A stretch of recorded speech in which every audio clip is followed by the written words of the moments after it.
Antonio Naranjo, me imagino que estarás asustadísimo por el triunfo de Giorgia Meloni en Italia.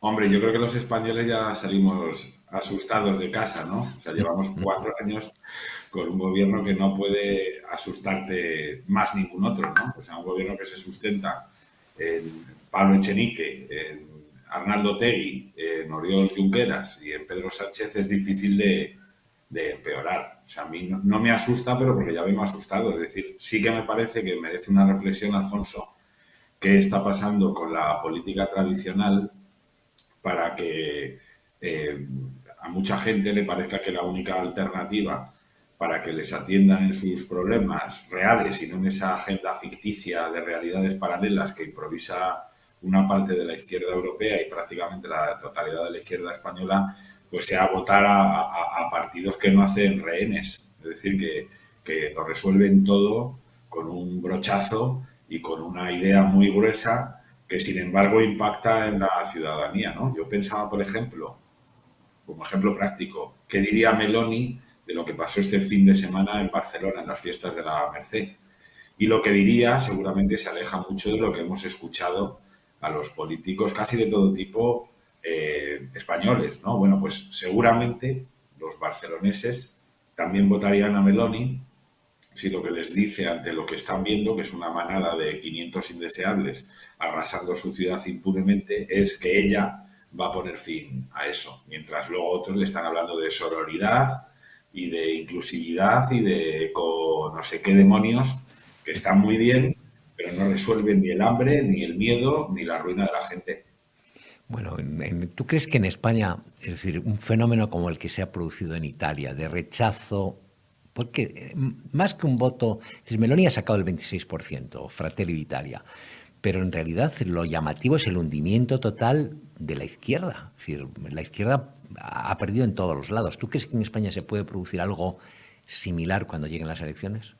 Sí, sí, claro, yo creo que se lleva produciendo de hecho muchos años y que ese deterioro o hundimiento es lo que explica la política de alianzas de Pedro Sánchez e incluso la propia moción de censura. Es decir, la intuición de que con su discurso no iba a ningún lado y de que no se atreven a tener otro discurso, que es el gran drama de la izquierda, es lo que produce y provoca una moción de censura, este capítulo de alianzas, y que a mi juicio ya también es irreversible. Es decir, Europa y España siempre se habla, necesitamos una derecha moderna. No, no. Lo que necesitamos es una izquierda moderna. Es decir, una izquierda que se dedique a gestionar la realidad y que no opte como camino para la supervivencia por las alianzas nefastas, por el enfrentamiento con el contrario y por la simulación eterna de una especie de vuelta de la guerra civil en la que pretenden hacernos ver que seguimos sumidos, ¿no? Esta guerra de azules y rojos, la gente contra lo que pelea es contra el precio del pollo, contra poder poner la luz más de media hora al día, contra la calefacción que no sabe si va a poder poner en invierno y contra el hecho de que se le va los pocos recursos que tiene en sobrevivir, mientras el gobierno le sigue diciendo a diario que todo eso que le preocupa pues no es tan importante porque la gran amenaza es el fascismo. Es que no hay por dónde cogerlo. O sea, es decir, el auge de los populismos, por decirlo de alguna manera, de derechas, es una consecuencia más de la agenda ideológica de la izquierda. Es decir, si la izquierda tuviera un discurso razonable, como el que tiene ahora, por ejemplo, creo yo, el PP, con los matices y diferencias lógicos de mirar la vida ideológicamente de una manera distinta, esto no existiría. Porque si tú te dedicas a gestionar la realidad, no necesitas que aparezca nadie para hacerlo por ti. Es decir, el Meloni, el Frente Nacional, Vox, todos son hijos putativos del populismo de izquierdas y de la falta de reacción a la realidad y del estímulo de peligros que no existen y que acaban ellos provocando siempre. Me ha llamado la atención entre las noticias del día, o los temas del día, porque fue noticia de ayer, el que, te lo digo en titulares, dicen Pedro Sánchez defenestra o se carga o fulmina a Pérez Tornero como presidente de Televisión Española para asaltar el ente público. Yo tuve la impresión que desde hace 4 años y 3 meses Televisión Española era el cortijo del PSOE y de Podemos. Yo no sé qué más van a saltar. ¿Por qué echan a este tipo?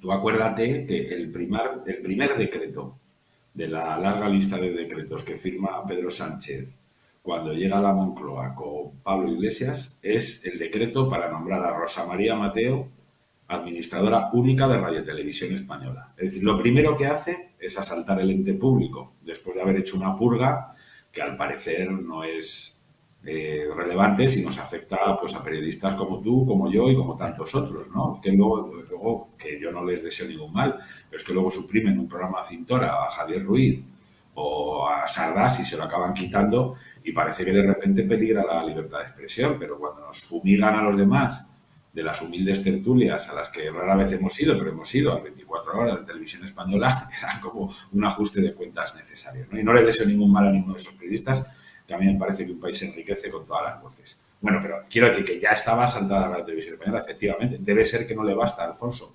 Es decir, si con tener un ente público, en fin, dispuesto a proyectar la imagen de Sánchez no le basta, debe ser que quieren a un Tezanos o a un, no sé, a una Leni Riefenstahl que les proyecte unos documentales informativos de mayor enjundia para la imagen de Pedro Sánchez. Es decir, quieren un nodo. Y luego yo creo que hay otra parte ahí, que es de la que tenemos que estar pendiente, que es el propio negocio que genera el ente público.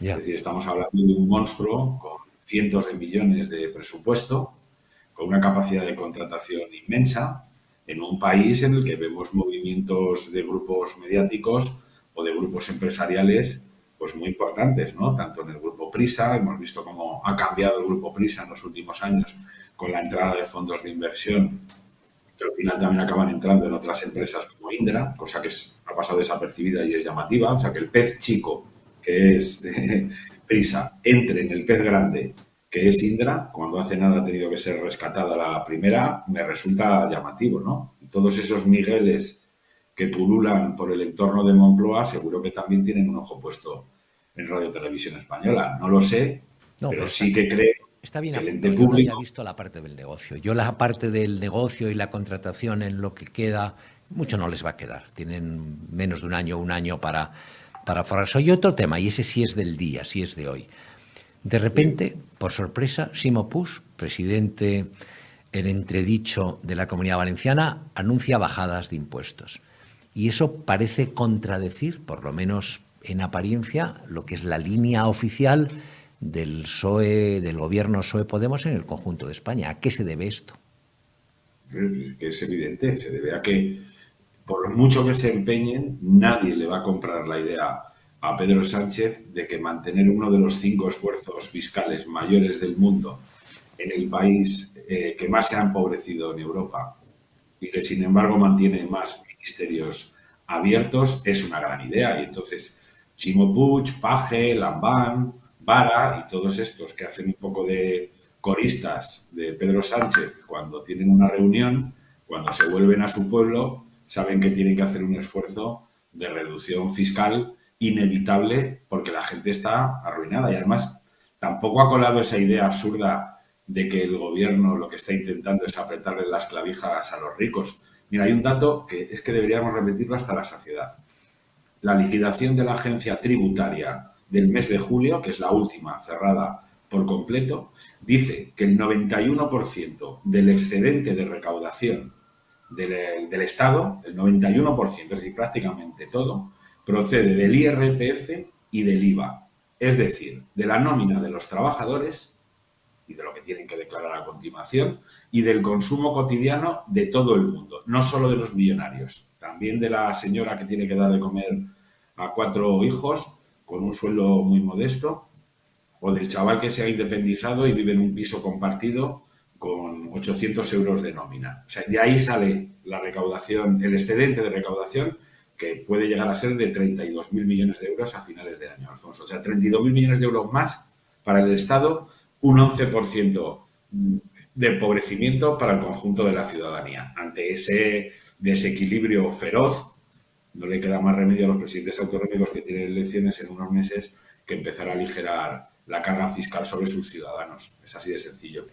Te escuché el otro día, y con esto concluimos, en el programa de Carlos Herrera, en la COPE, debatir sobre el tema fiscal en España y tú sostenías la tesis de que en contra de lo que se ha convertido en un lugar común, que España se pagan pocos impuestos, teníamos el esfuerzo fiscal de los más altos de Europa. No recuerdo las cifras que dabas. ¿Es esto verdad?